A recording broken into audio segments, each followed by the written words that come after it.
tokko lama sadi Sagar kabare datti dubbata deetti. isa duba daf iya guddaa yamma sina jaja qababasa nauta qababasa ifadda ammas ifadda nauta bageeta ba Yesuus sum afura jawe nyaat ifadna masbra jawe nyaatu maqaa goofta qababasa wanto ko kangon dafi gesan yeroo dhiyootti galaafanna jedha nama sibraatiin akkas jedhi akkas ilaanan seeni waanarra dhufeera jedhin ila qabi akka godhiti sirraayyuu banameera jedhin nama siin hin jenne biran naabati miqanyaadhaas biran naabati qabiiti sirraayyuu banameera jedhin dabali sirraayyuu banameera gamanaa sirraa baneera asin sirraa baneera harka kee ol qabi sirraa banee yeroo kana booda yeroo tologattee jiraattu miti sirraa banameera sababii isaa Yesuusii dhufeera mee Yesuus naa dhufeera jedha maaliif qabdee maal gochuuf gubadurra maal ishee gochuuf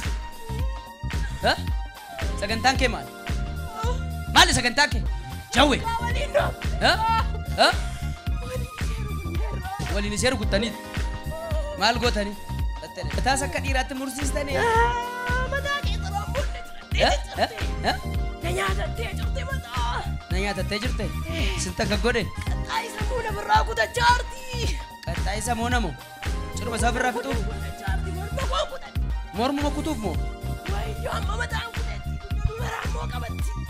Natti hojjetamatti nama hojjetamee jira jedha. ata fura maaliiti Wayyoo xaxari na taasai fura maaliiti ati maal diina marqaaqatu. Wayyoo harkeessa lukaasa kan si kassarsuuf bahe sun kassareera nama sa ta'u seexana si kassarsuuf kan hojjetu kassareera hin jedhe mee kan na kassarsuuf hojjetu kassareera jedha